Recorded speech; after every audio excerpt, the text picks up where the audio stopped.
Hey, what's up, buddy? Welcome back to News Dose, and it's actually very interesting to me just how upfront Xbox is being about their next generation platform.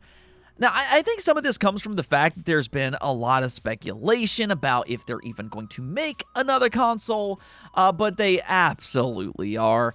They've confirmed this already a number of different times, and, well, today they actually talked a lot about their next generation console as a part of their Xbox podcast.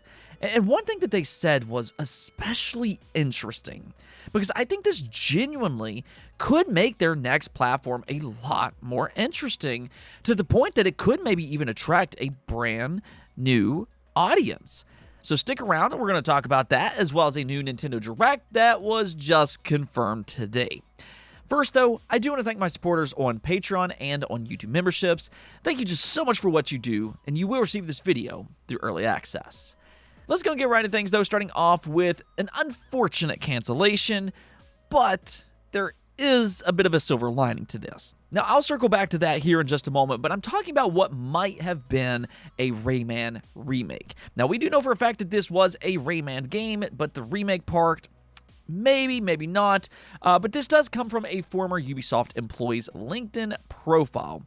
This person said that in 2021, I had the opportunity to challenge myself at Ubisoft on a trial project for Rayman, but unfortunately, it did not proceed. Now, the reason a lot of people believe that this was a remake is because this employee also shared some concept art with the following statement: as a part of the redesign of their flagship game, Rayman, Ubisoft asked us to do some research on the game's new logo and home screen.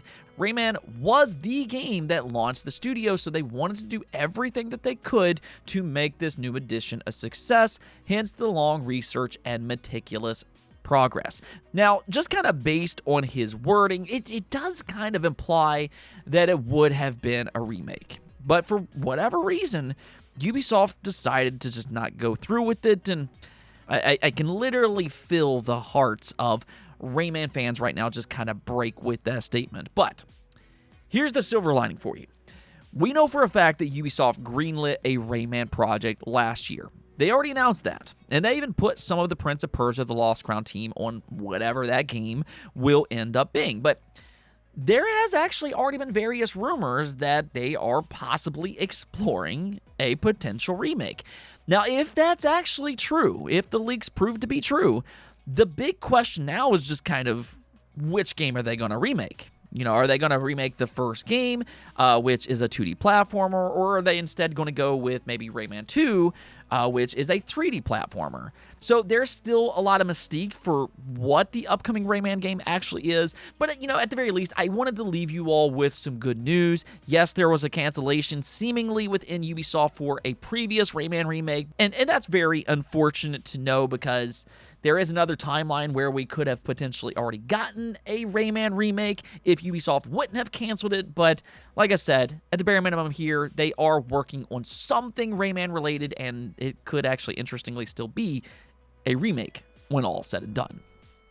Now, we also got a surprise announcement for Shenmue 3 Enhanced, and quite honestly, I don't know how I actually feel about this just yet.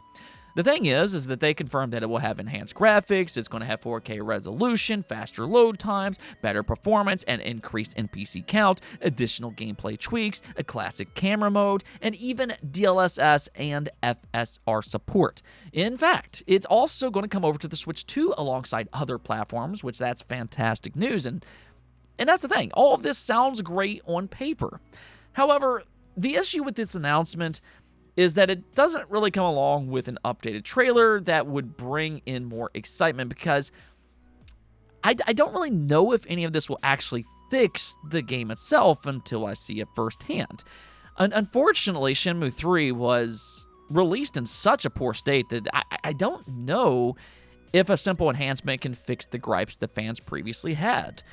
The reality is that not only did the game itself not meet expectations in terms of its gameplay, but sadly, the narrative, which is a core element for a game like this. This has always been a very narrative-driven series, and that was a huge complaint in Shenmue 3.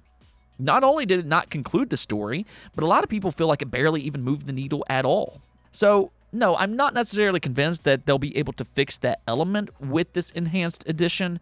But if anything else, there are rumors about a potential 4th installment. So if they can make Shenmue 3 a bit better before maybe possibly a Shenmue 4 release, then that will ultimately be a good thing for anybody that wants to maybe revisit the Shenmue series once again, or to even play it for the first time ever. Okay, so let's go and get into Nintendo's next Direct, and it's definitely one that I think most people weren't expecting. Instead of this being a big general Direct, which if that happens, my guess is that'll probably be in September. But for now, they're instead launching a Kirby Air Riders Direct, which will air tomorrow on August 19th at 9 a.m. Eastern Time. Now, here's where things start to get really interesting, though, because this is also going to be a 45-minute long event, which is actually really crazy to think about. And let me just kind of put that into perspective. I went back to check some of their game-focused directs, and none of the ones that I checked were anywhere close to 45 minutes. The Xenoblade 3 Direct was 25 minutes. The Mario Kart World Direct, which is quite literally one of their biggest launches ever, was 16 minutes. And then Splatoon 3, a game that has a single-player mode, a cooperative mode, and a competitive mode, was 31 minutes. And somehow, Kirby Air Riders has a longer Direct than any of those games. And that's very interesting to me, because what that kind of tells me is that this might potentially be a bigger game than what any of us were expecting. They might actually have some big surprises in store, and I think that actually makes this a lot more interesting. I mean, maybe they're just doing all this to thank Sakurai for his work on Smash Brothers. I mean, who knows? But 45 minutes? There's a lot of big general directs that aren't even 45 minutes long, so I'm genuinely interested to see what they have to show and if they can actually justify that time investment. But either which way, I mean, we're going to know tomorrow, and this probably will include a release date if anything else. In fact, Nate the Hate also said that beyond the Direct, Kirby Air Riders will also be playable to media at Gamescom, which is also this week. So we're probably going to see some soonish first-hand impressions, and I mean, let's go. I'm ready to see what exactly they have in store. All right, now let's go and talk about Xbox's next generation console. They've been surprisingly open about its existence well ahead of its release, and like I said before, I think a lot of that comes from the fact that there's been a lot of speculation about Xbox's future. There's been a big question about if they're even going to make another console, so this could be their way to maybe drive excitement back into their future hardware plans, and to maybe even quiet down some of the naysayers and some of the rumors that continuously circulate online. And I think there's one specific rumor that is actually genuinely very exciting, not only for Xbox gamers, but I think for a lot of non-Xbox players as well. And that's the idea of Steam coming to the next Xbox. Well, the thing is that they teased it yet again for their next generation console on the Xbox podcast. Yeah, check this out. This is what they said. We're deeply focused on hardware and silicon innovation and how we can push the boundaries beyond the current generation of devices. This is grounded in the work we're doing to build a unified platform across devices in new ways. It's about ensuring gameplay is not locked to an individual device or storefront. We built our libraries across a whole set of different services. We want to put the experience front and center. So I'm going to go and repeat that one more time. They said that it's about ensuring gameplay is not locked to an individual device or storefront. Storefront being the key word here. So again, they are exploring the idea of more storefronts on the next Xbox. We have now heard that several different times directly from Xbox themselves. They are absolutely exploring that idea. So there is a very real chance that we will see some PC storefronts like GOG, the Epic Games Store, and most importantly, Steam. I mean, we've even seen the Steam logo on Xbox advertisements this past year. Now, I understand that there is a concern about them potentially doing something like this. I have seen the argument, why would Xbox want a more popular storefront on their next console? Because if they do, why would you buy games on the Xbox Store at all? I mean, kind of think about it this way. Consumers that are already established as Xbox consumers, they're likely going to continue to grow their library on the Xbox Store if they buy into the next Xbox. And this is a very good reason to buy into the next Xbox. Not only are you going to get Xbox games, but you're going to get a whole bunch of other games as well. So the consumers that are already dialed into the Xbox ecosystem, they're probably going to continue to buy games from the Xbox Store and to grow their library. They, however, like I just said, will have the option for additional games by accessing the Steam store. Games like Spider-Man, God of War, and Uncharted as 3 such examples. These are PlayStation games that are available on Steam, and theoretically, they could be available on the next Xbox console, which is absolutely crazy to think about. Then on top of that, anybody who's interested in a Steam box setup might also be interested in a device like this.